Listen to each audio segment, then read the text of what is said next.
জানাবো এখনকার বিশেষ বিশেষ সংবাদ আর প্রতিদিনের বাছাই করা খবরগুলো পেতে চ্যানেলটি সাবস্ক্রাইব করুন। শুরুতেই হেডলাইন্স। নিয়োগ দুর্নীতি মামলার তদন্ত, মন্ত্রী চন্দ্রনাথ সিনহার বাড়িতে ইডি হানা, বাড়ি ঘিরে রেখেছে কেন্দ্রীয় বাহিনী। সৌমিত্র প্রসঙ্গে জিভে নাগাল দিতে হবে, সুজাতাকে ধমক তৃণমূলের শীর্ষ নেতৃত্বের। কুন্তল ঘোষের কাছ থেকে পাওয়া নথির ভিত্তিতেই অভিযান মন্ত্রী চন্দ্রনাথের বাড়িতে, বলছে ইডি সূত্র। বিরোধী মুখ্যমন্ত্রীদের টার্গেট করে গ্রেফতার করা হচ্ছে। কেজরিওয়ালের গ্রেফতারের বিরুদ্ধে সরব মমতা। কোনো নোটিশ ছাড়াই আমার বাড়িতে তল্লাশি চালাচ্ছে ইডি, মন্তব্য মন্ত্রী চন্দ্রনাথ সিনহার। পেরিয়ে গিয়েছে দুদিন, স্বরূপ বিশ্বাসের বাড়িতে এখনো রয়েছেন আয়কর কর্তারা। অবৈধভাবে নিজের স্ত্রীকে চাকরি দেওয়ার অভিযোগ, গ্রেফতার প্রাক্তন এসএসসি কর্তা।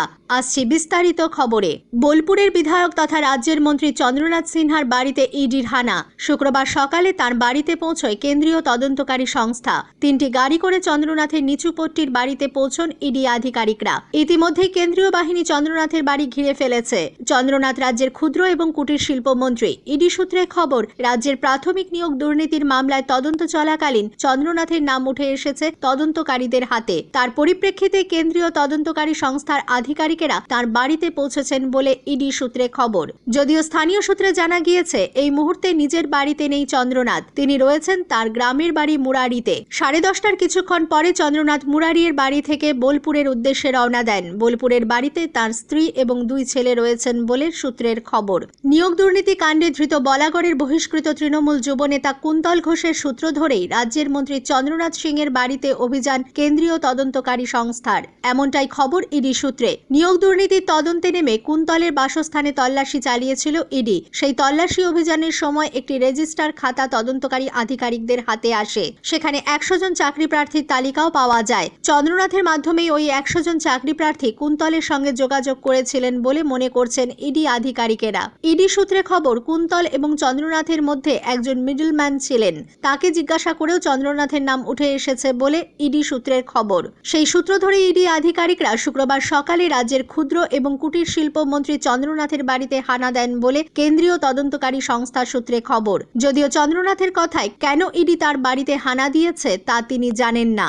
আবগারি দুর্নীতি মামলায় বৃহস্পতিবার গ্রেফতার হন অরবিন্দ কেজরিওয়াল। দিল্লির মুখ্যমন্ত্রী গ্রেফতারির পর দেশ জুড়ে বিজেপি বিরোধী রাজনৈতিক দলগুলি সরব হয়েছে।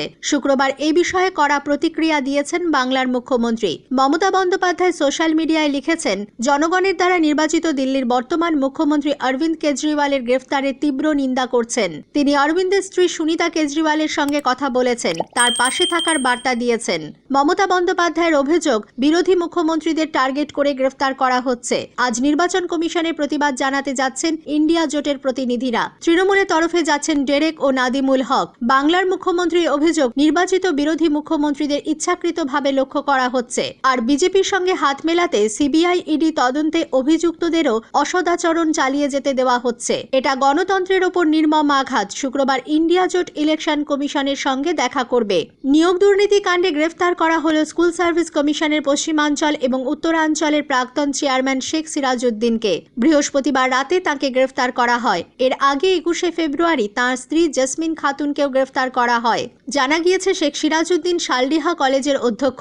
পাশাপাশি 2016 সাল থেকে 2024 সালের শুরু পর্যন্ত এসএসসির পশ্চিমাঞ্চল এবং উত্তরাঞ্চলের চেয়ারম্যান পদে ছিলেন তিনি। সেই সময় প্রভাব খাটিয়ে তার স্ত্রীকে স্কুলে চাকরি করিয়ে দিয়েছিলেন সিরাজউদ্দিন। সেই অভিযোগেই তাকে গ্রেফতার করা হয়েছে। সূত্র মারফত জানা গিয়েছে, একটি নিয়োগ প্যানেল বাতিল করে দেওয়া হয়, যদিও সেই বাতিল হওয়া প্যানেলের ভিত্তিতেই নিজের স্ত্রীকে চাকরি পাইয়ে দিয়েছিলেন। এবারে লোকসভা ভোটে বিশেষ নজর রয়েছে বিষ্ণুপুর কেন্দ্রে। 2 প্রাক্তনের লড়াইয়ের ঝাঁজ ইতিমধ্যেই আজ করা যাচ্ছে। এবার সৌমিত্র খা সম্পর্কে মন্তব্য করা নিয়ে সুজাতা মণ্ডলকে সাবধান করল তৃণমূল কংগ্রেস। সৌমিত্র খা প্রসঙ্গে ভরা মঞ্চে একের পর এক ঝাঁঝালো মন্তব্য করেছেন সুজাতা। একাধিক নারী সঙ্গের অভিযোগ থেকে শুরু করে লম্পট এমন নানা মন্তব্য শোনা যায় সুজাতার মুখে।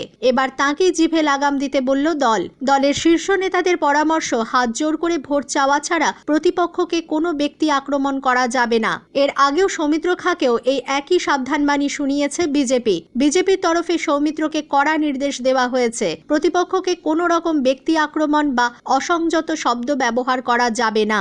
বুধবার সকালে রাজ্যের মন্ত্রী অরূপ বিশ্বাসের ভাই স্বরূপ বিশ্বাসের নিউ আলিপুরের ফ্ল্যাটে আয়কর হানার পর কেটে গিয়েছে দুদিনেরও বেশি সময়। এরপরেও স্বরূপ বিশ্বাসের শাহাপুর কলোনির ফ্ল্যাট ছাড়েননি আয়কর দফতরের আধিকারিকরা। বুধবার সকাল থেকেই শহরের নানা জায়গায় আয়কর হানা শুরু হয়েছে, যার মধ্যে রয়েছে স্বরূপ বিশ্বাসের স্ত্রী জুই বিশ্বাসের তৃণমূল কার্যালয়ও। আয়কর ফাঁকি এবং আয় বহির্ভূত সম্পত্তির অভিযোগেই এই তল্লাশি অভিযান বলে জানানো হয় আয়কর দফতরের তরফে। উল্লেখ্য, বুধবার সকাল 7টা নাগাদ স্বরূপ বিশ্বাসের ফ্ল্যাটে হানা দিয়েছিলেন আয়কর দফতরের আধিকারিকরা। বুধবার 81 নম্বর ওয়ার্ডে তৃণমূল অফিসেও চলেছিল আয়কর হানা। আয়কর দফতর সূত্রে দাবি, দুটি রিয়েল এস্টেট কোম্পানি সংক্রান্ত কিছু অনিয়মের তথ্য তাদের হাতে আসে। সেই তদন্ত করতে গিয়ে স্বরূপ বিশ্বাসের নাম আসে। আয়কর দফতর সূত্রে দাবি, সেই সূত্রেই এখনো চলছে তল্লাশি।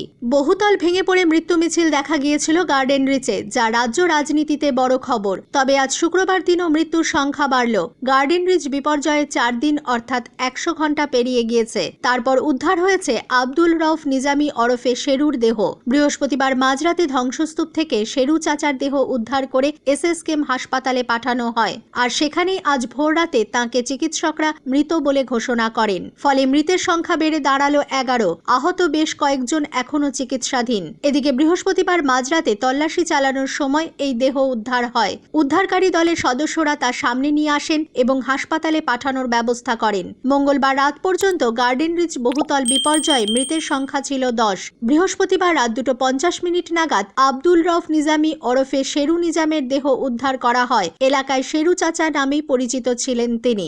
এখনো প্রার্থী নিয়ে জটিলতা জারি বঙ্গ বিজেপির অন্দরে। শোনা যাচ্ছে মেদিনীপুর থেকে সরিয়ে দিলীপ ঘোষকে পাঠানো হতে পারে বর্ধমান দুর্গাপুর আসনে। মেদিনীপুর থেকে টিকিট পেতে পারেন ভারতী ঘোষ, কিন্তু সমস্যা হচ্ছে মেদিনীপুরে দিলীপ ঘোষকে প্রার্থী করা না হলে তা বুমেরাং হতে পারে দলের কাছেই। রাজ্য বিজেপির সফলতম সভাপতি এবং সাংসদ দিলীপকে যদি মেদিনীপুর কেন্দ্র থেকে টিকিট না দেওয়া হয়, তাহলে বঙ্গ বিজেপির আদি নেতা কর্মীরা প্রকাশ্যে সরব হতে পারেন বলেই আশঙ্কা। লোকসভা ভোটের আগে যা দলের পক্ষে ভালো হবে না বলেই মনে করছে গেরুয়া শিবিরের একাংশ। দলের অন্দরে মূলত শুভেন্দু অধিকারীর বাধাতেই যে মেদিনীপুর থেকে দিলীপ ঘোষের প্রার্থী হওয়া কার্যত বিষবাও জলে, তা পদ্ম শিবির সূত্রেই খবর। এদিকে এরই মধ্যে লোকসভা ভোটের আগে পাণ্ডবেশ্বরের বিধায়ক ও তৃণমূলের জেলা সভাপতি নরেন্দ্রনাথ চক্রবর্তীর বিরুদ্ধে টাকা বিলির অভিযোগ উঠল। সোশ্যাল মিডিয়ায় ভাইরাল হয়েছে সেই ভিডিও। তার প্রেক্ষিতে নির্বাচনী বিধিভঙ্গের অভিযোগে নির্বাচন কমিশনে নালিশ জানালো বিজেপি ও সিপিএম। ভাইরাল ভিডিওয়ে দেখা যায় মঙ্গলবার রাতে কুলটির দিশেরগড়ে ধর্মীয় স্থানে গিয়ে টাকা বিলি করছেন তৃণমূল জেলা সভাপতি ও পাণ্ডবেশ্বরের বিধায়ক নরেন্দ্রনাথ চক্রবর্তী। এক্স হ্যান্ডেলে সেই ভিডিও পোস্ট করে তৃণমূলের বিরুদ্ধে ভোটারদের প্রভাবিত করার অভিযোগ তুলেছেন শুভেন্দু অধিকারী। ফেক ভিডিও বানানো হয়েছে টাকা বিলের অভিযোগ নিয়ে দাবি করেছেন তৃণমূল জেলা সভাপতি। কেন্দ্র বদল হতে পারে রাজ্য বিজেপির প্রাক্তন সভাপতি দিলীপ ঘোষের। লোকসভা ভোটে বিজেপির প্রার্থী তালিকা ঘোষণার আগে এমনটাই দাবি দিল্লি রাজনৈতিক মহলের। বিজেপির একটি সূত্রে দাবি করা হয়েছে, বিরাট কোনো অঘটন না ঘটলে মেদিনীপুর থেকে সরিয়ে দেওয়া হতে পারে দিলীপ ঘোষকে। তাহলে মেদিনীপুর থেকে বিজেপির প্রার্থীকে? রাজনৈতিক মহলের দাবি, এই কেন্দ্রে ভারতী ঘোষের নামেই কার্যত শিলমোহর দিয়েছেন গেরুয়া শিবিরের কেন্দ্রীয় নেতারা। সেক্ষেত্রে দিলীপ ঘোষকে মেদিনীপুর থেকে সরিয়ে নিয়ে যাওয়া হতে পারে বর্ধমান দুর্গাপুর কেন্দ্রে, যা ইঙ্গিত তাতে ওই কেন্দ্র থেকে রাজনৈতিক সন্ন্যাস দেওয়া হতে পারে বর্ষিয়ান সাংসদ সুরিন্দর সিং আলুওয়ালিয়াকে। 5 বছর আগে মেদিনীপুর কেন্দ্র থেকে তৃণমূলের মানুষ ভূঁইয়াকে প্রায় 90,000 ভোটে হারিয়ে সংসদে গিয়েছিলেন দিলীপ ঘোষ। প্রশ্ন হলো, নিজের মেদিনীপুর ছেড়ে কি নতুন মাঠে যাবেন দিলীপ? বিজেপির অন্দর থেকে দাবি করা হয়েছে এই ব্যাপারে তার সঙ্গে কথা বলেছেন দলের কেন্দ্রীয় নেতারা। কিন্তু প্রশ্ন হলো, বঙ্গে বিজেপি বাকি 23 জনের নাম ঘোষণা কবে? এবার লোকসভা ভোটের প্রার্থী তালিকা প্রকাশ করলো আইএসএফ। 8 আসনে প্রার্থী ঘোষণা করলো আইএসএফ। মালদা উত্তর আইএসএফ প্রার্থী মোহাম্মদ সোহেল, জয়নগর আইএসএফ প্রার্থী মেঘনাথ হালদার, মুর্শিদাবাদ আইএসএফ প্রার্থী হাবিব শেখ, বারাসাত আইএসএফ প্রার্থী তাপস বন্দ্যোপাধ্যায়, বসিরহাট আইএসএফ প্রার্থী মোহাম্মদ শাহিদুল ইসলাম মোল্লা, মথুরাপুর আইএসএফ প্রার্থী অজয় কুমার দাস, শ্রীরামপুর আইএসএফ প্রার্থী শাহরিয়ার মল্লিক, ঝাড়গ্রাম আইএসএফ প্রার্থী বাপি সোরেন। যদিও প্রথম দফার প্রার্থী তালিকায় নেই ডায়মন্ড হারবারের নাম। ভোট যত এগিয়ে আসছে ততই উত্তেজনার পারদ চড়ছে কোচবিহারে। বৃহস্পতিবার কেন্দ্রীয় মন্ত্রী নিশীথ প্রামাণিকের গড় ভেটাগুড়িতে তৃণমূল প্রার্থীর সমর্থনে উত্তরবঙ্গ উন্নয়ন মন্ত্রী উদয়ন গুহর প্রচারকে কেন্দ্র করে ধুন্ধুমার কাণ্ড বেঁধে যায়। মুখোমুখি বাক বিতণ্ডায় জড়িয়ে পড়ল তৃণমূল ও বিজেপি কর্মী সমর্থকরা। ঘটনাস্থলে উপস্থিত উদয়ন গুহের পথ আটকে বিক্ষোভ দেখায় বিজেপি কর্মীরা। বিজেপি যেখানে বিক্ষোভ দেখায় তার থেকে 50 মিটার দূরত্বে কর্মীদের নিয়ে বসেছিলেন মন্ত্রী উদয়ন গুহ। পরিস্থিতি নিয়ন্ত্রণে ঘটনাস্থলে উপস্থিত ছিলেন এসডিপিও ধীমান মিত্র, আইসি জয়দীপ মোদকের নেতৃত্বে বিশাল পুলিশ বাহিনী। বিজেপির অভিযোগ, মন্ত্রী ও তার দলের কর্মী সমর্থকরা প্রচার করতে এসে মন্দিরের জলের কল ভেঙে দিয়েছে, যদিও তৃণমূলের তরফে অভিযোগ অস্বীকার করা হয়েছে।